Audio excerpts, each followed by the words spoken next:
Hello friends, आज मैं आपके साथ डिस्कस करूंगा बिजनेस स्टडीज़ का एक और टॉपिक जिसका नाम है फाइनेंसिंग डिसीजंस। तो चलिए शुरू करते हैं। A company can raise finance from various sources.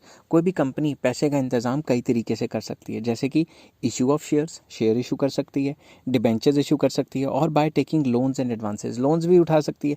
कई तरीके हैं पैसे का इंतजाम करने के। Deciding how much to raise from which source is concern of financing decision. तो फाइनेंसिंग डिसीजन किस चीज़ से डील करता है कि कहाँ से कितने पैसे का इंतज़ाम करना है, कि लोन्स कितने लेने हैं या डिबेंचर्स कितने बेचने हैं, या फिर डिबेंचर्स को कितना डिस्ट्रीब्यूट करना है या शेयर्स को कितना इशू करने हैं। समझ की बात। Main source of finance can be divided into two headings.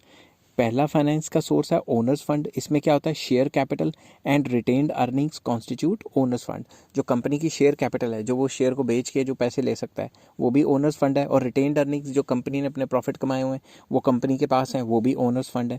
Next आ जाता है बोरोड फंड। बोरोड फंड में आ जाते हैं डिबेंचर्स, लोन्स या bonds etcetera etcetera.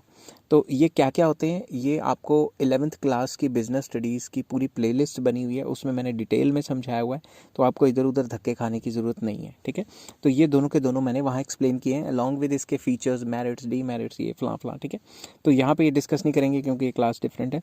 Main concern of finance manager is to decide how much to raise from owners fund and how much to raise from borrowed fund. तो main काम क्या है finance manager का, कि कितना कर्जा उठाना है, कितना लोन बोरोड फंड रखना है, लोन्स लेने हैं या फिर डिवेंचर्स बेचने या बॉन्ड्स बेचने हैं, और कितना शेयर कैपिटल को बेच के पैसा इकट्ठा करना है।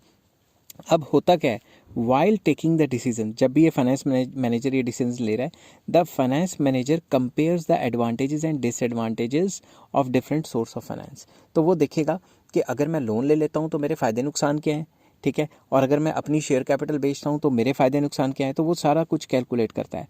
और इसमें रिस्क क्या होते हैं, borrowed fund have to be paid back and involve some degree of risk, whereas owners fund there is no fixed commitment to repayment and there is no risk involved। अगर वो कर्जा ले लेता है, बोरोड फंड होता है, तो उसे फिक्स रिटर्न देना ही है।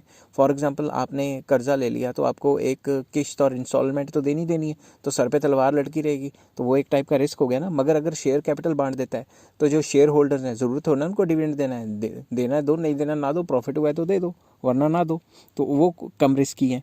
But finance manager prefers a mix of both. तो फाइनेंस मैनेजर क्या करता है, सारा का सारा लोन भी नहीं लेता, सारी की सारी कंपनी के शेयर्स भी नहीं बांटता, मिक्सचर करता है। Under financing decisions the finance manager fixes a ratio set कर देता है कि मेरे को इतना पैसा चाहिए, इतना परसेंट शेयर बेच के ले लूँगा, इतने परसेंट लोन ले लूँगा, ठीक है, जिसमें वो owners fund and borrow fund का मिक्सचर तैयार कर लेता है पूरे कैपिटल स्ट्रक्चर में। तो बेसिकली फाइनेंसिंग डिसीजंस किससे डील करते हैं कि कंपनी को जब पैसा चाहिए तो कितने शेयर्स बेच के कराएगी, कितने शेयर बेच के पैसा इकट्ठा करेगी और कितने परसेंट लोन लेगी, ये कौन डिसाइड करता है, फाइनेंस मैनेजर। तो वो वही चीज़ डिसाइड करेगा जिसमें रिस्क कम है, ठीक है, और फ़ायदा ज़्यादा से ज़्यादा। आई होप ये वीडियो आपको पसंद आई होगी। अगर पसंद आई तो please like, share and subscribe. इस चैप्टर के सारे लिंक आपको डिस्क्रिप्शन में मिल जाएंगे, इधर उधर धक्के खाने की ज़रूरत नहीं है आपको। और नेक्स्ट वीडियो में मैं लेके आऊँगा फैक्टर्स इफेक्टिंग इन्वेस्टमेंट डिसीजंस। ऐसे कौन सी चीज़ें हैं जो इन्वेस्टमेंट डिसीजंस को, फाइनेंसिंग डिसीजंस को असर डालती है। मैं गलती से इन्वेस्टमेंट डिसीजन बोल गया, ठीक है। Take care, have a nice day. और अगर वीडियो पसंद आई हो तो please like, share and subscribe.